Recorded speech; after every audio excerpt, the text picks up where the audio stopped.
Bonjour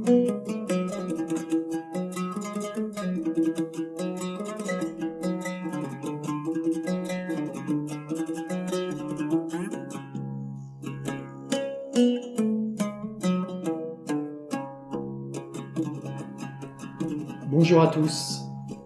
Nous avons vu dans notre dernière présentation que le Coran reprend à son compte la bonne nouvelle de l'Évangile, célèbre l'élévation de Jésus auprès de Dieu et invite les croyants à s'engager à leur tour dans la voie de la résurrection. Mais ce discours, qui est celui de l'espérance, n'est pas présenté isolément. Comme je vous propose de le montrer aujourd'hui, il est sans cesse contrarié et redoublé par un contre-discours sceptique qui conteste l'interprétation rassurante de la mort du Christ, insiste sur le retrait de Dieu et remet à nu l'absurde. De la même façon, on a vu que la question de la filialité divine de Jésus est traitée sans réduire la tension entre les considérations contraires. Autrement dit, le Coran défend une position frontière et non pas mitoyenne. Il ne négocie pas un compromis entre les points de vue opposés du christianisme et du judaïsme.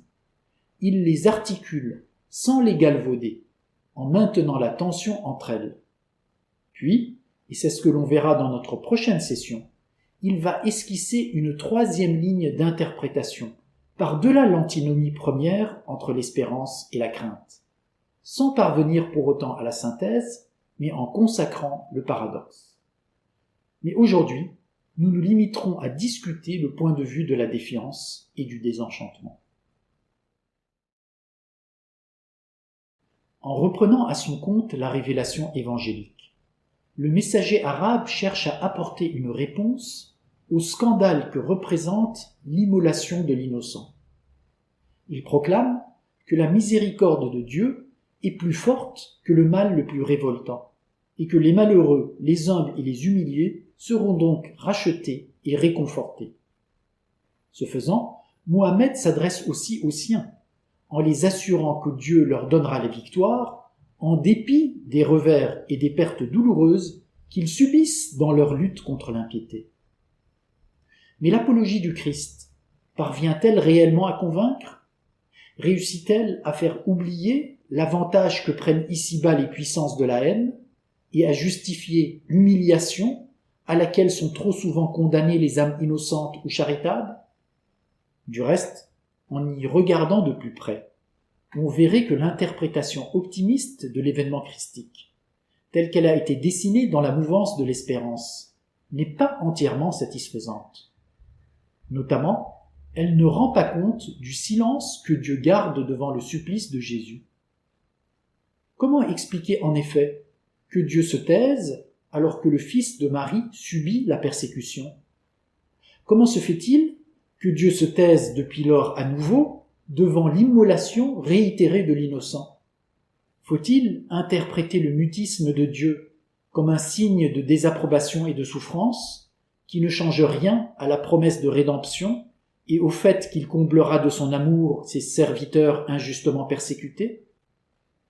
Ou bien faut-il redouter que ce silence ne sanctionne son indifférence ou son abandon et le fait qu'il se soit désintéressé du sort de ses créatures ? Ce questionnement plonge Mohammed dans une effroyable déréliction et le laisse aux prises avec les hypothèses les plus démoralisantes. Jésus aurait-il pu être abandonné par Dieu ? Le fils de Marie se serait-il trompé quant à sa vocation surnaturelle ? Il y a un autre point qui pose problème dans le récit de la passion de Jésus tel qu'il est esquissé dans l'enthousiasme de la foi. C'est le fait que Dieu ait agi non pas contre l'inconduite clairvoyante des Juifs, mais à travers leur aveuglement. Rappelez-vous, Mohammed avait accablé les bourreaux du Christ en les accusant de l'homicide. Mais il avait en même temps soutenu que ces derniers étaient dans l'illusion, qu'ils n'étaient pas pleinement conscients de leur égarement, ni les véritables maîtres du drame. À ses yeux, les Juifs infidèles n'auraient pas commis un crime aussi odieux s'ils n'avaient pas été incités à le faire par quelque mauvais penchant sur lequel ils n'avaient pas prise. La faiblesse de leur foi, l'influence du milieu dans lequel ils évoluent, l'ascendant des mauvaises habitudes qu'ils ont prises, la force des entraînements collectifs et d'autres déterminismes encore ont conditionné leur agissement et les ont trompés sur le sens qu'ils donnaient à leurs actions. En allant au bout de cette logique, Mohammed avait fini par concéder que si les Juifs infidèles ont crucifié l'innocence, et si leur cœur incirconcis est perméable au péché, eh bien cela ne leur incombait pas entièrement. C'est le maître de l'ordre et du destin qui les a endurcis et qui leur a donné de commettre le crime. Ils disent, et là je reprends le passage que l'on a longuement cité, « Nos cœurs sont incirconcis. » Non pas seulement Dieu y a posé le sceau de la dénégation, et ils ne sont pas croyants, ou si peu. Tout en maudissant les Juifs et les pharisiens pour leur forfait, le prophète arabe reconnaît donc que les criminels sont aveuglés et ne sont pas les libres auteurs de leurs actes. Ils ne l'ont pas tué, ils ne l'ont pas crucifié, mais il leur a semblé ainsi. Mystifiés et grandis dans la dénégation, leur péché a été l'instrument de l'action d'un tout autre. D'ailleurs, comment imaginer que le Dieu Tout-Puissant, qui fait marcher l'ordre dans son ensemble, qui décrète la vie et la mort, et qui ne se laisse jamais prendre par le sommeil ou la somnolence, ait été déjoué par de piètres créatures? Ils se mirent à comploter, et Allah complota contre eux. C'est Allah qui est plus fort en machination. Quand Allah dit « Ô Jésus, voici que je te recouvre, t'élève vers moi, te purifie de ceux qui ont dénié. » Jésus dit « J'ai été témoin contre eux aussi longtemps que j'étais parmi eux.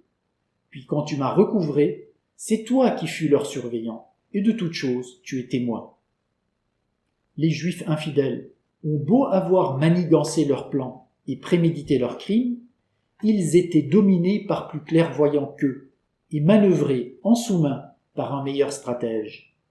Ils croyaient avoir terrassé l'envoyé de Dieu. C'est plutôt Dieu qui les a abusés en élevant Jésus à ses côtés. Mais à partir du moment où des pécheurs endurcis sont reconnus captifs de leurs illusions ou victimes de leur mauvaise foi, on ne peut plus écarter la possibilité que tous les autres hommes le soient. L'aveuglement des Juifs infidèles renvoie Mohammed à sa propre faillibilité et lui rappelle la profondeur de la déchéance dans laquelle l'homme est tombé. Dès lors qu'il voit que certaines personnes se trompent et vont à leur perte en étant convaincus d'être dans la bonne direction, Mohammed ne peut plus être sûr d'être lui-même bien guidé, ni que quiconque ne le soit. Ce doute est d'autant plus légitime et angoissant que Dieu a pu tromper certaines de ses créatures, en l'occurrence les Juifs infidèles, en entreprenant ce qui est pourtant si contraire à lui. À partir de là, comment exclure que le fils de Marie n'ait été égaré sans le savoir? Si Jésus s'est obstiné dans la voie de la charité, en allant jusqu'au bout de son épreuve, est-ce en vertu de la présence surnaturelle de l'Esprit Saint en lui, comme le soutiennent les chrétiens, ou parce qu'il s'était aliéné dans l'idée du Dieu providentiel et tout amour qu'il cultivait envers et contre tout, comme pourraient le suggérer les Juifs? Jésus aurait-il été pris au piège de son caractère compassionné, de son penchant à l'abnégation et de ses illusions généreuses, en étant induit en erreur par la fausse conception qu'il se faisait du Maître des mondes? On l'a dit et redit, l'infinité du mal ici-bas et la complicité commune des hommes avec le péché ne permettent pas de tenir à l'écart l'hypothèse de la faillibilité commune et de l'histoire absurde. Elles rendent la rhétorique de l'au-delà suspecte et amènent Mohammed à questionner la sagesse de Dieu ou son désir de racheter sa créature. Aussi, sans rien retirer aux considérations qu'il avait développées dans la perspective de l'espérance, considérations qui gardent leur nécessité et leur cohérence propre, le messager arabe va développer un contre-discours de nature sceptique, en laissant affleurer une interprétation désenchantée de l'événement christique. Il va redonner visibilité à la pensée du non-sens, en laissant entendre que Jésus ait pu être livré à une fin ignominieuse, sans être relevé d'entre les morts. Ainsi, dans le passage suivant, « Ils ont dénié ceux qui disent « Allah est le Messie, fils de Marie ». Dit, qui pourrait de quelque façon que ce soit retenir Dieu d'anéantir le Messie, fils de Marie, et sa mère, et les habitants de la terre jusqu'au dernier? À Dieu appartient la royauté des cieux et de la terre, et de ce qui se trouve entre les deux. Il crée ce qu'il veut, et il est de force à toute chose. Ici, le messager commence par condamner l'idolâtrie du Christ. Ils ont dénié ceux qui disent Allah est le Messie, fils de Marie. Puis, il va plus loin et donne à entendre que la mort de ce dernier ait pu ne pas être suivie d'un relèvement. À travers la colère que lui inspirent les christolâtres, il laisse transparaître ses craintes et le fond mortel de désespérance qu'il ne parvient pas à vaincre. Jusqu'où les hommes iront-ils dans leur perversité, leur idolâtrie et leur rejet de Dieu? Jusqu'où ce dernier ira-t-il lui-même dans le délaissement et l'abandon de sa créature? Le cri de désespoir, la rage contre les dénégateurs qui se disent croyants, la crainte que tout soit détruit, et les insinuations sacrilèges que l'exaltation de l'arbitraire divin comporte, tout cela serait également perceptible dans les versets sur la crucifixion que l'on a longuement examinés, pour peu que l'on prête attention à la part d'indignation et d'ironie douloureuse qu'il recèle. Dans la perspective du désenchantement, le silence que Dieu oppose à l'appel du crucifié marque son retrait et équivaut à un désaveu de l'humanité entière. Jésus est délaissé par son Seigneur. Poussé à l'extrême de la solitude et hanté par l'angoisse, il n'a plus qu'à se résigner à la mort et à se laisser conduire au gibet, tel un agneau pour y être immolé par des oppresseurs iniques. Dans cette séquence, Allah découvre un visage d'indifférence ou de cruauté, et c'est le parti des scribes et des pharisiens qui triomphe, avec ses logiques d'exclusion, de grégarisation et de répression. Jésus, s'étant élevé contre l'ordre de la loi, il est pendu au bois, au même titre que les bandits crucifiés à ses côtés. Sous de tels cieux, l'amour est relégué à l'arrière-plan, au profit des principes de réalité. Le témoignage sacrificiel devient une aberration, et l'empressement au martyre un zèle funeste et fiévreux. Du coup, Mohammed et les siens ne sont plus incités à aller de pied ferme au martyre, suivant l'idéal le plus élevé. Ils ont plutôt intérêt à contenir l'entrain sacrificiel qui les porte à se donner corps et âme dans leur épreuve, pour s'en tenir aux sagesses du monde, au régime de la loi, aux stratégies de la crainte et aux ambitions d'ici-bas. Cette fois, c'est la perspective athéiste qui s'impose. En somme, la christologie du Coran enchevêtre deux lignes de pensée antithétiques. D'un côté, Mohammed épouse le parti pris de l'espérance. Il célèbre l'inouï de la miséricorde de Dieu et proclame que la justice de Dieu et son pardon sont plus forts que la mort. En donnant pleine force à la confiance, le messager arabe déploie entièrement le sens enthousiaste, prodigieux et sacrificiel du cheminement de Jésus.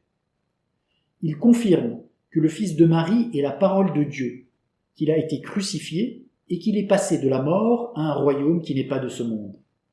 Ce faisant, il ravive l'espérance du salut pour tous les hommes en traçant une voie de rédemption par la charité, la croix et la résurrection.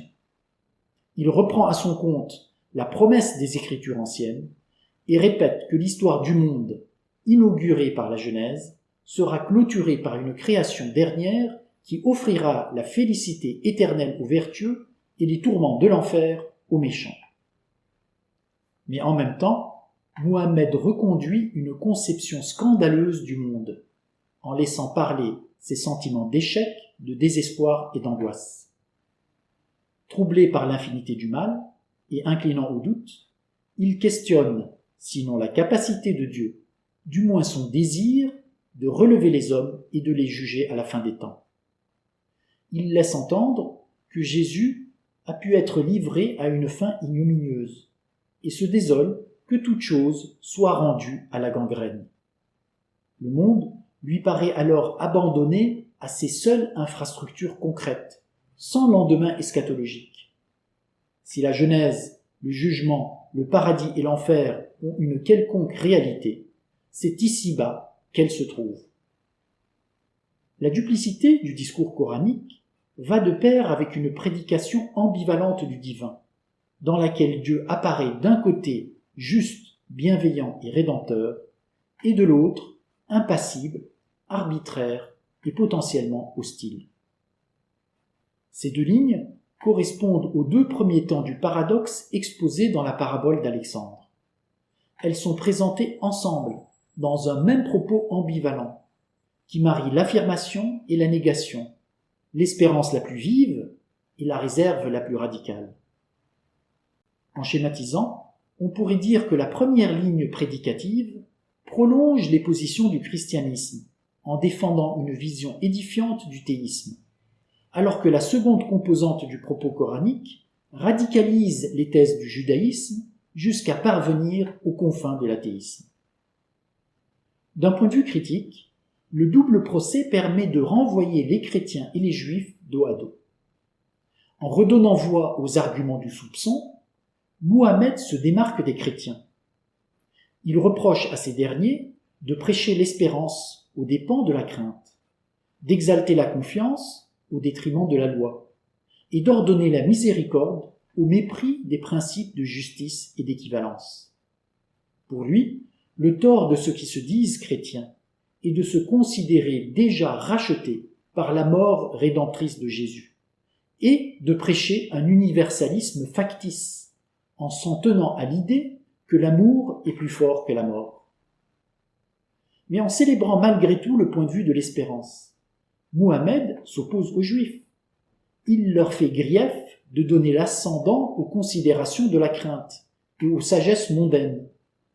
Leur pharisaïsme juridique, leur communautarisme étriqué, leur conception exclusiviste du salut, leur culte de la justice et des principes de réalité. Tout cela montre qu'ils tiennent pour acquis que la mort est plus forte que l'amour. Pour sa part, Mohammed ne tranche pas la contradiction entre l'inouï de la miséricorde de Dieu et le scandale de la mort. Il célèbre la toute-puissance de l'amour de Dieu et proclame en son nom que tout homme fidèle sera élevé à la dignité à laquelle le Christ a été élevé. Mais Mohammed préserve aussi l'entière liberté de Dieu, qui peut décider d'abandonner sa créature et le fils même de Marie au néant. L'un dans l'autre, Mohammed ne renonce pas au Christ. Il renouvelle son attachement à la parole que celui-ci a incarnée devant ses ennemis les plus acharnés. Jésus, la parole vivante de Dieu, n'est pas mort.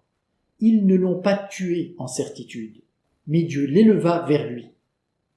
Cette profession de foi hyperbolique, qui mêle le lyrisme et l'ironie, signifie que l'élévation du Christ, c'est-à-dire sa montée en croix et son ascension auprès de Dieu, continue d'être contemplée dans son énigme même comme un fait singulier par où la force résurrectionnelle de Dieu s'est révélée. En accolant les positions contraires de l'espérance et du désenchantement, le Coran ne propose donc pas d'alternative. Il ne demande pas de choisir entre deux options inconciliables. Il signifie que le croyant véridique doit maintenir la tension entre les points de vue opposés de l'espérance et du désenchantement, et avancer dans le sens de la résurrection. Comme on le verra dans notre prochaine présentation, le Coran va donner à l'événement christique une troisième interprétation qui va dans ce sens. Le livre va esquisser une compréhension du drame qui excède les considérations contraires de la confiance et de la défiance, en mettant l'accent sur la lutte sacrificielle contre le mal, comme dans le troisième temps du paradoxe exposé dans la parabole d'Alexandre. Je vous donne donc rendez-vous pour la suite de notre discussion, et je vous remercie pour votre écoute.